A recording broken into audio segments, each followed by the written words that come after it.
Good afternoon, everyone, and welcome to Getting Personal with Parkinson's, a Facebook Live conversation series. I'm Whitney Chapman. I'm the producer of this program, and I am the Yoga for PD instructor here at the Marlene Meyerson JCC Manhattan, which is a part of the Edmund J. Safra Wellness Program, supported by New York's largest healthcare provider, Northwell Health. For over 14 years, the JCC has been hosting programs for individuals living with Parkinson's.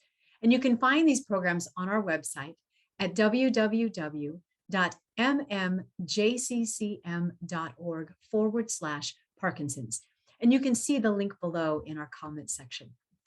I am stepping in today for our director of the program, Caroline Colas, who, of course, it's live Facebook work and life happens. So I'm stepping in today and it's an honor to be here.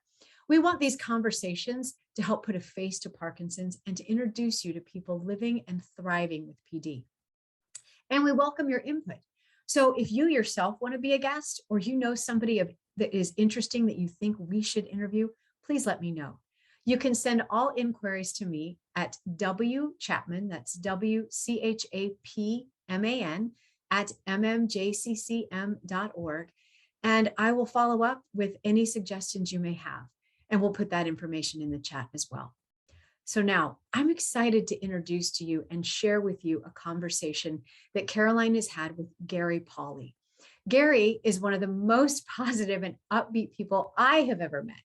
He is a veteran, and he discovered early that he had early onset Parkinson's, which began to progress rather quickly. So he underwent DBS and then later discovered the power of Olympic weight training as a tool for helping him manage his Parkinson's. Gary and Caroline had a conversation that we pre-recorded, and I want to share it with you now. And after the conversation is over, I'll be live to answer any questions you may have about it. So sit back and enjoy this wonderful conversation with Caroline Colas and Gary Pauley. So Gary, is it really true that you were raised on a farm in South Dakota? No, actually, I was born and raised in Iowa. And then at age 19, I joined the military and stayed in the Army just a little short of 21 years. And then when I retired, I went to South Dakota. So 20 years in the military police, and it's taken you all over the world. That's a far cry from Iowa. Yeah, we had almost as many people in my basic training company as I had in my hometown. Wow, what inspired you to join the military originally? It was a matter of economics, to be honest with you. I think every farmer dreams of one of their sons coming back and taking over the farm. And that was my older brother. And there was just not enough land or enough money for two of us to make a go at it. I graduated high school in 1981. So it was, the economy was very difficult at that time, and there were not an overabundance of jobs.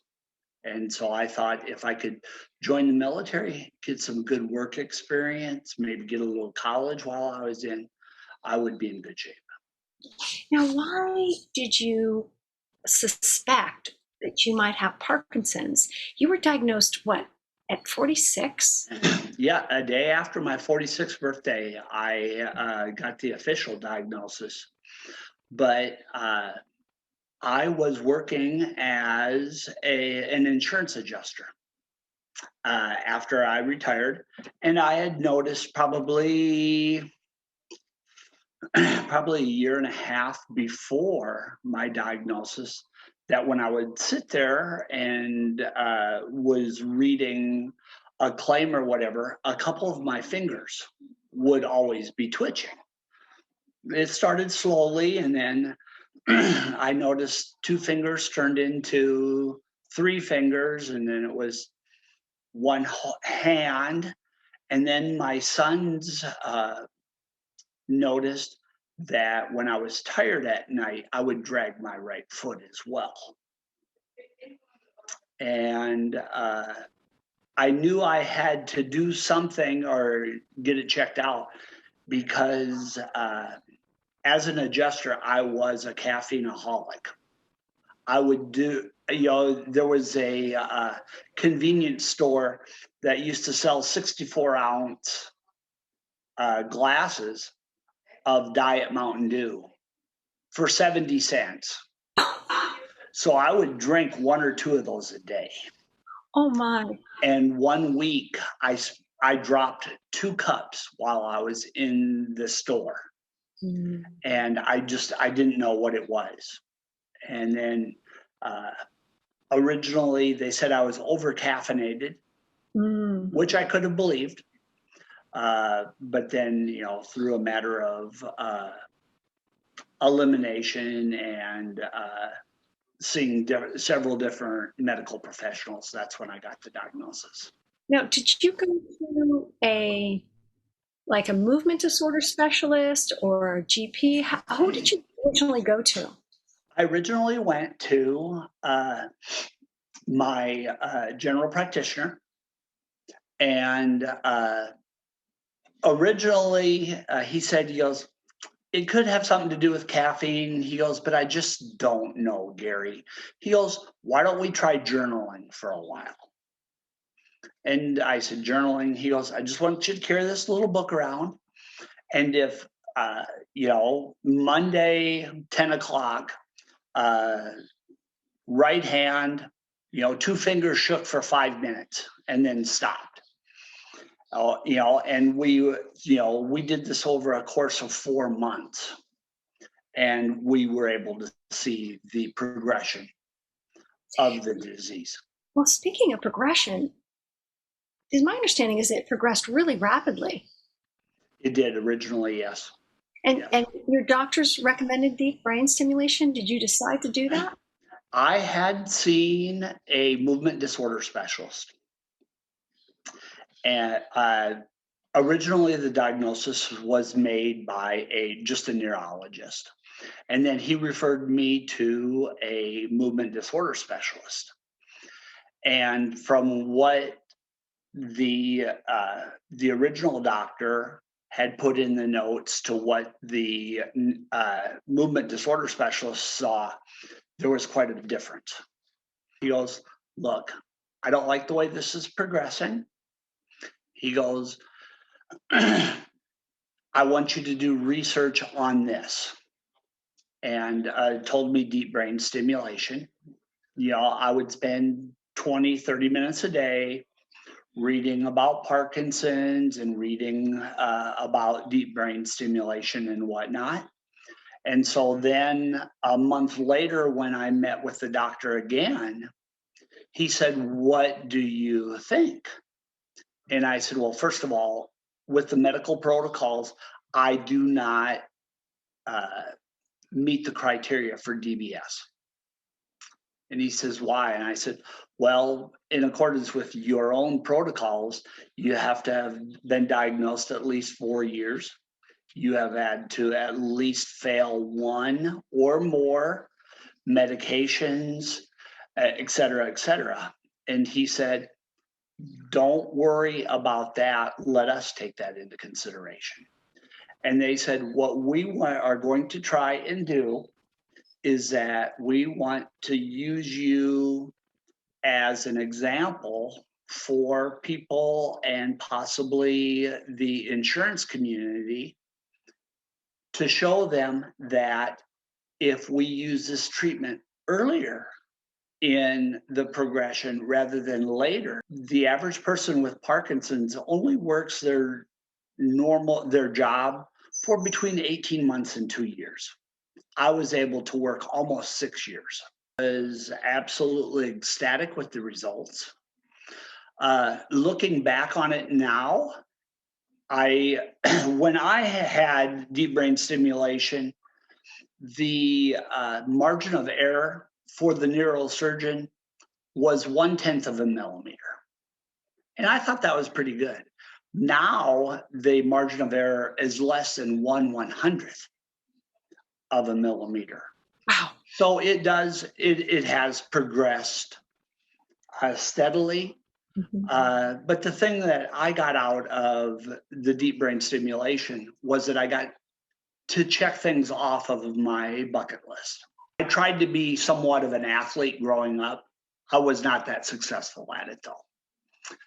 But as I was recovering from the surgery, I made a list of a few things that I would like to do if given the opportunity.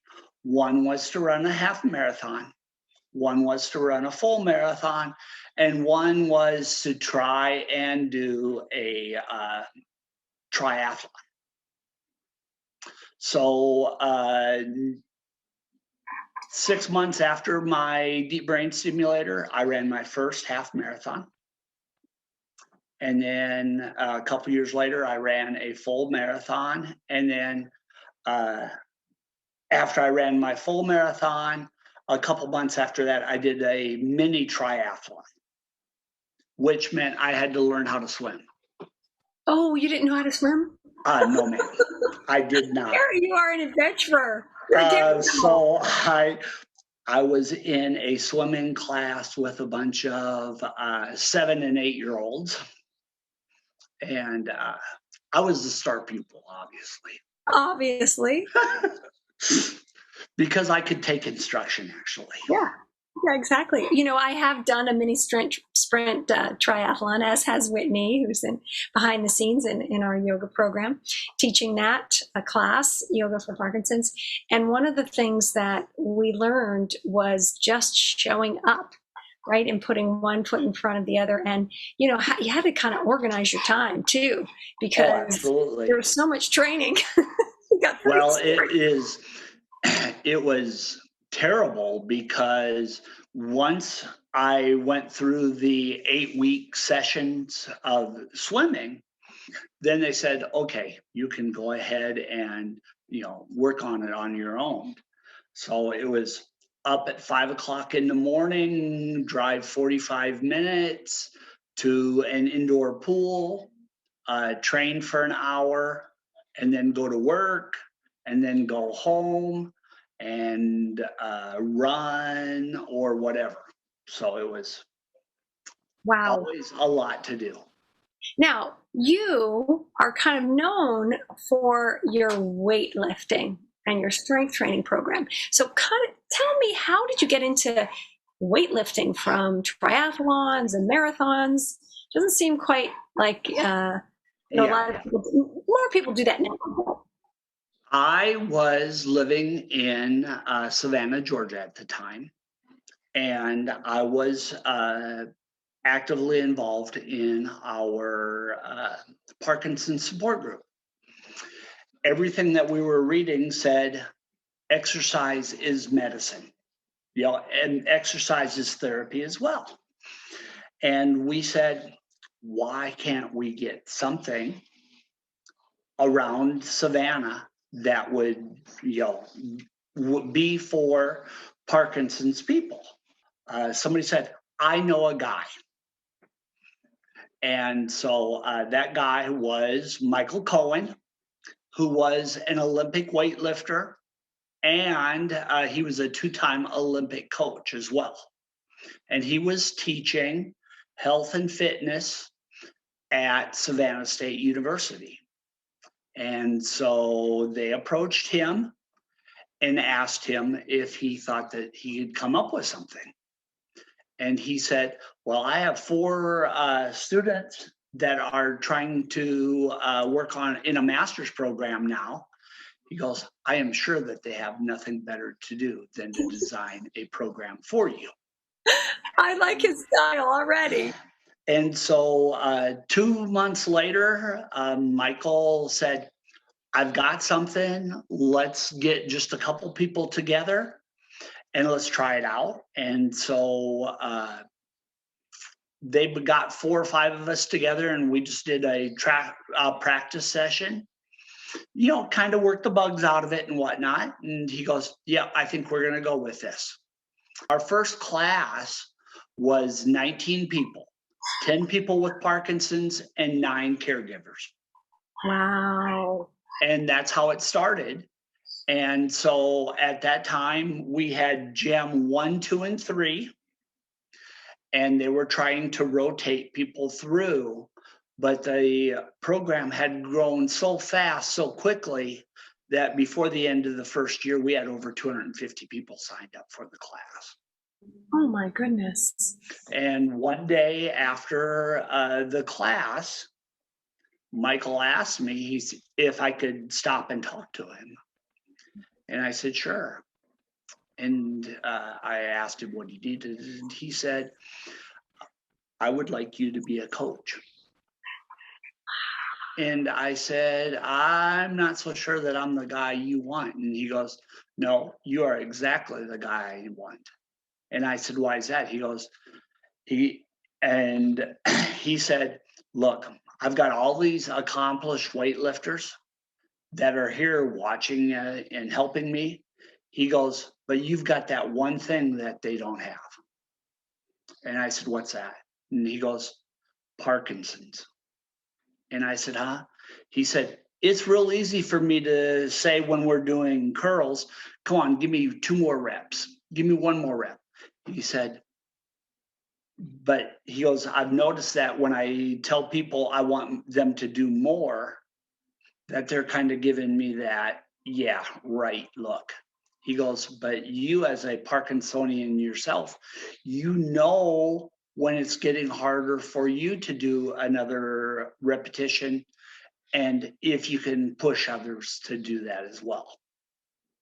So I went through the training. I became a level 1 Olympic weightlifting coach and went through the first aid classes, the CPR, and all that stuff.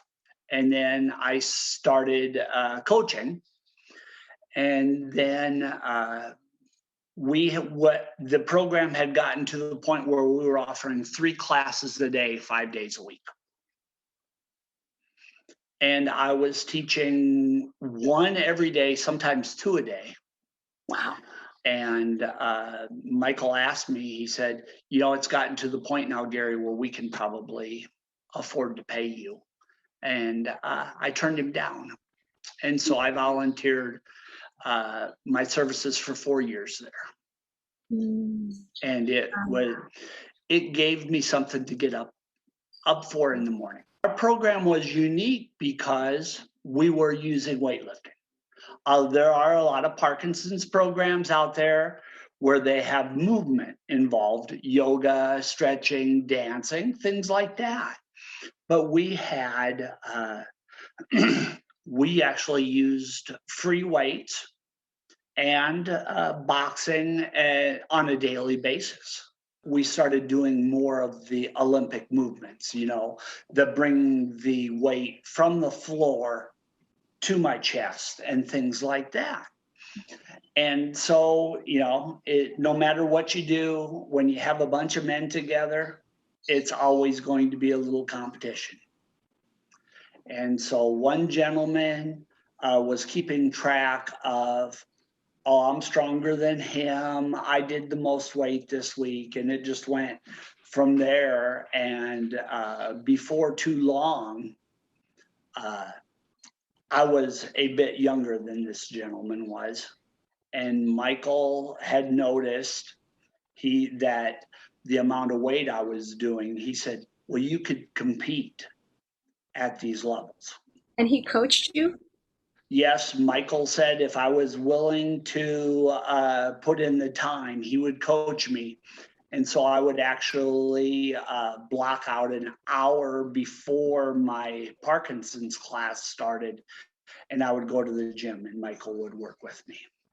Is it true that in 2016 you took first place in your weight class at the 2016 Georgia Men's 50+ USA Powerlifting Competition? Yes, it is. It All is right, true. let's get a victory sign up there. Yeah. One thing that was really tough for me to learn that in the military, we always did cardio. You ran, you ruck marched and stuff like that. I had to learn from Michael that the only time weightlifters ran or did any cardio was when they were running to the supper table. And one thing I've only recently realized that every community and every trainer or movement disorder specialist, everyone has their own idea on what fitness is best. Uh, uh, Cincinnati, Ohio, for example, because I have firsthand experience there, their Parkinson's exercise program does not include any type of weightlifting whatsoever. They say it's counterproductive that people with Parkinson's do try to lift weights, but they usually end up getting hurt. There's another injury or things like that. So my suggestion is for someone that's interested in a program of weightlifting, first thing is get okayed by your doctor. Second is find a personal trainer that is willing to work with you one-on-one. My grandfather used to say, a hired man will never cost you money, they will make you money. A trainer will never get you injured, but they will prevent you from being injured. And then get into it slowly. Just like everyone else out there that's trying to get fit, 80% of injuries are caused by people who are overdoing their exercise regimen. So I tell them to use the Pauley principle. Start off slow and then taper back from there. Now, you have been around and coached many, many people. Have you seen injuries from Olympic weightlifting, or do you feel like it's safe, especially under the guidance of somebody like yourself that's a coach? We have seen people with Parkinson's get injured. But the big thing is that they've never gotten injured doing weightlifting.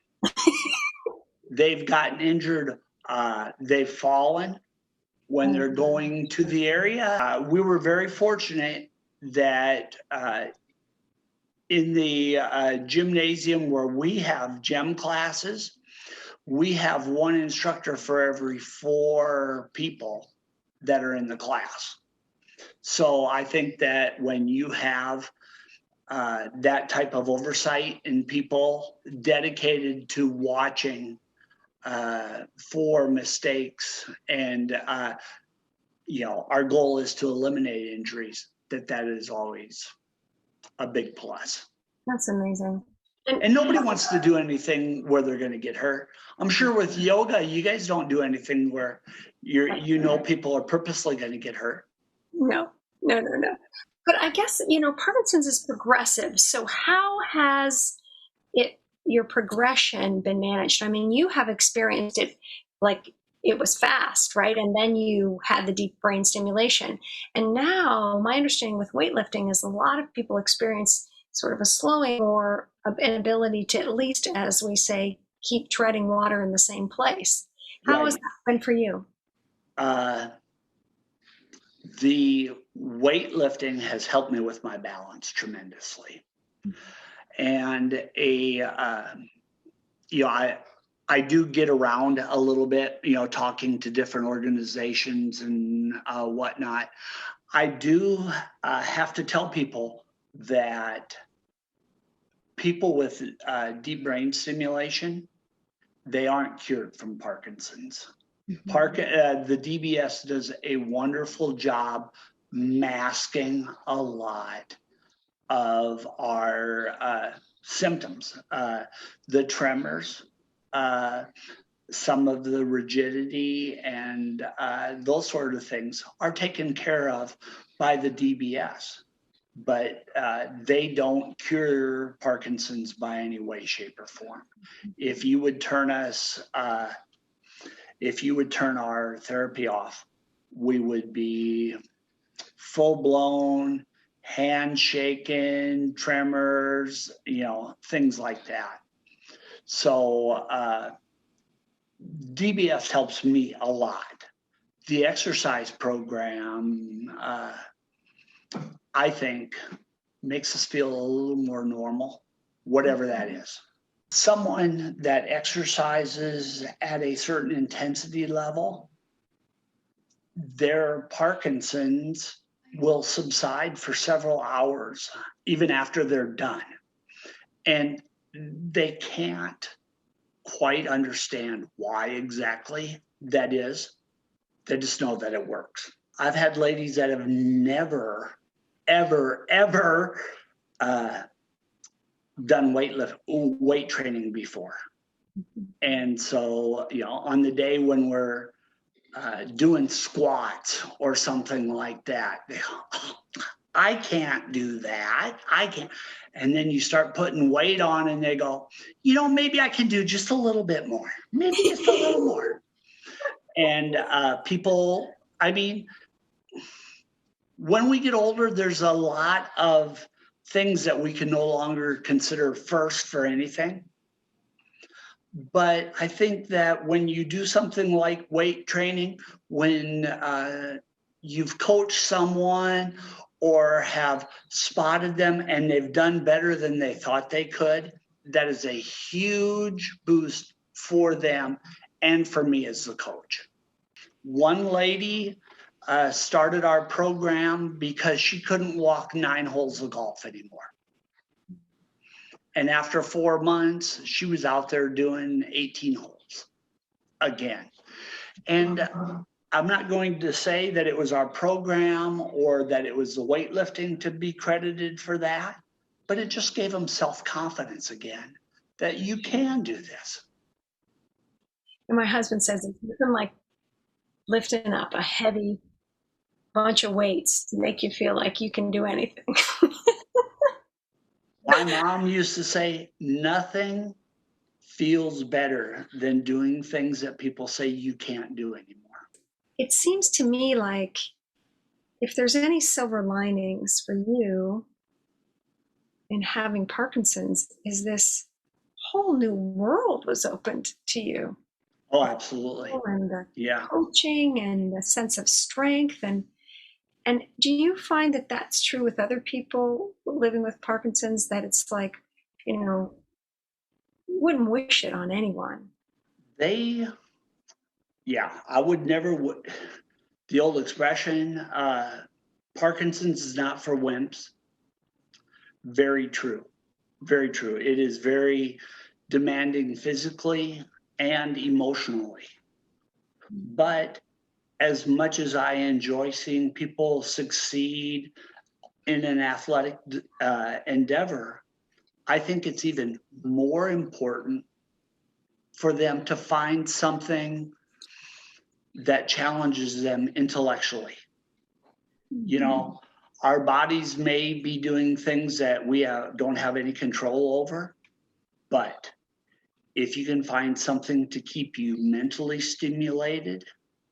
I was talking with someone yesterday. She's a grief expert, actually, and a psychiatrist out in Harvard, and she was saying that in managing loss, one of the things that we want to do is the 3 E's. Something that is aesthetically pleasing to you, whether it's walking in nature or art or, just being around, building something as you have, right. Exercise and education. Oh, yes. Wow. I've never heard of the 3 E's before, but I can certainly understand that. It's very important. Exercise is a very important part of my day. Now, 12 years into my journey with Parkinson's, I don't run much anymore. I take my dog Brigetta out.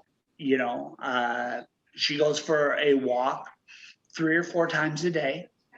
It's never more than a mile or a mile and a half at a time. So 10, 15 minutes is usually good for her, and that's usually good for me too. And,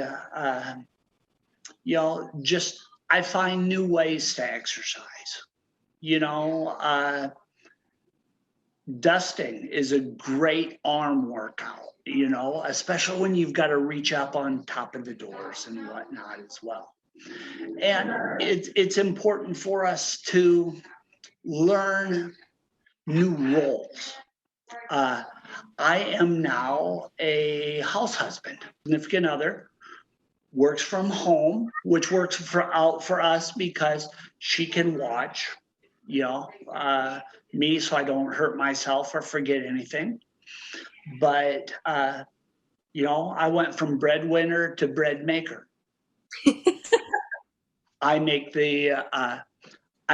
a majority of the meals. I do the laundry. I am an excellent bathroom cleaner, by the way. You're welcome over at my house anytime. And I give the credit to my cleaning ability it comes from the Army, Sure. Yeah. Sure.